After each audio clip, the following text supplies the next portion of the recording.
Hey guys, Erin, happily we go, and I'm finally here to show you my 100-day project flip through. So this is my Foxy Fix notebook cover. It's covering my Hobonichi, and it's this super soft gray leather, which is so yummy, and I love the paint marks on it. And I was creating in my Hobonichi. I love this journal, but the paper is so thin, so I had an enjoyable time pushing the pages to see what their limits would be. I had bought in this journal for the purpose of creating every day in it, and I hadn't, so the 100 days was the perfect jump start to get me going in the journal. As you can see, some of the watercolor bled through from one page to the other, and that was just a learning experience for me to see, how wet the pages could get. That was the first sketch I did without any gessoing, and after that I decided to gesso every single page before I did a sketch or did anything at all. I also did a bit of journaling in the very beginning, but I'm just not a journaler. I'd rather just show my emotions through my art, so you probably won't see me doing much journaling, or I'll do super messy journaling as we go. I found a lot of inspiration on Instagram, on Pinterest, things to do and try. This, I printed off one of my sketches onto tracing paper, but it didn't glue down very good, so that was a good learning lesson there. I used a lot of stenciling. These are from Strumpet Stencils.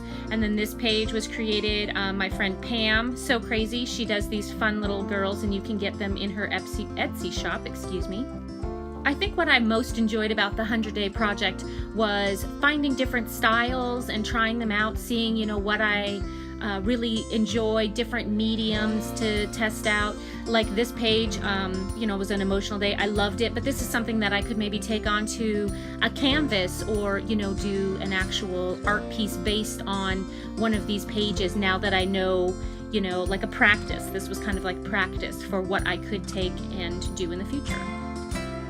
See, there's some of my messy art journaling, but I really enjoyed the white pen on the black pages. That was really powerful, and I liked that.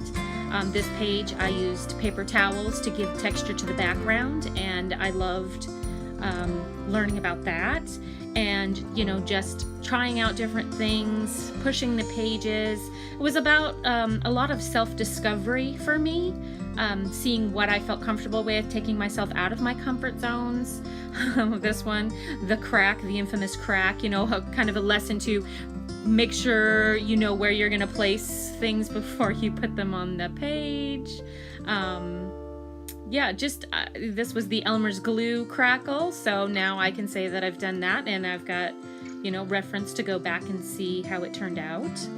This was a fun page. I took some old packaging and stamped on it, and then I had like this pretty abstract, but then you have like this focal feature on the top of it. So it was just kind of, thinking outside the box. What else could I do with the journal? What else could I, add to it? So it was lots of fun. There were certain days where maybe things were happening in my life, and I was able to take that and put it into this art journal page, or maybe I didn't have as much time, or like here's my pastels, and I realized you could put the clear gesso over the pastels to have them stay in place, and it was just this vibrancy. So this was the first pencil sketch that I did with the watercolor in the backgrounds, and this I did quite a few of these, and it became something I really enjoyed, having this black and white pencil sketch and then the washed out watery colors in the background.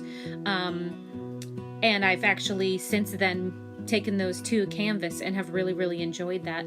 So I loved just trying new things, and like I said, all of those pencil sketches were done over top of gesso. Here I erased too hard on the other side and I ripped the page, so there was a learning experience. It happens. So I ended up covering it over with a little collage paper and called it good. So that was more learning for me.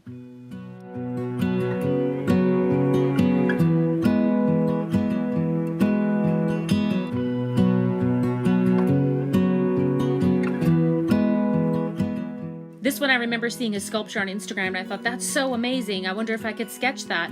So for me, this will be a memory that I was able to look at something and then draw it, myself, put my own emotion into it. Not every page turned out exactly how I wanted it to, and that's okay. It's part of the learning experience. We don't always love everything that we do, but I was able to put in things that made me happy. We watched Coraline one day with my kids, and I was able to put that into a page spread. I also learned, these 2 pages stuck together, so it made me think about how I could keep the pages from sticking together. I put some baby powder in or some wax or whatever. This one was a learning experience. It was those Jane Davenport crayons, and I realized if I melted them, I could move them with my finger. I also found my love of charcoal along this journey while I was doing the 100 days, and was able to bring that into my journal in some ways. Watching movies, like a movie I've never seen, and being able to put that in my journal as a reminder. See, look at some of these pages stuck together and rip a little bit, and that's okay. Because I also learned that you should probably put, paper before you gesso all your pages, because I had a lot of pages stick together. But, again, now I learn, and it didn't bug me too much. But again, here's another one of those pencil sketches, and this time I used the white pen over top of the watercolor, which was fun to journal with. And then just some quickie pages. I did some transfers. Like, I seriously tried everything I could possibly think of in this journal to push the pages, and I am so impressed with how well it held up to my beatings. I also came to the realization that while I could sit for hours on end doing a face, I could not sit and do a Zentangler ink work. It just killed me. So here's a little bit more, kind of bled over, and that was okay. It was learning stuff. I also tried to do my own handwriting, which is hard for me, but I wanted that to be a part of my journal and see some of it bled through on that page, and that was okay. It kind of gave it a cool effect. And then the last couple pages, I ended up doing the Creative Retreat Weekend through Art is Magic Online, and I really, really enjoyed, learning from all of these wonderful artists and taking away new styles and techniques. And that is pretty much going to finish up my 100 days flip through. Thank you guys so very much for tuning in. If you'd like to learn more about any of these individual pages, you can check me out over on Instagram. It's @HappilyWeGo, or the hashtag HWG100days. Thank you so much for all your love, encouragement, and support. And until next time, happy creating.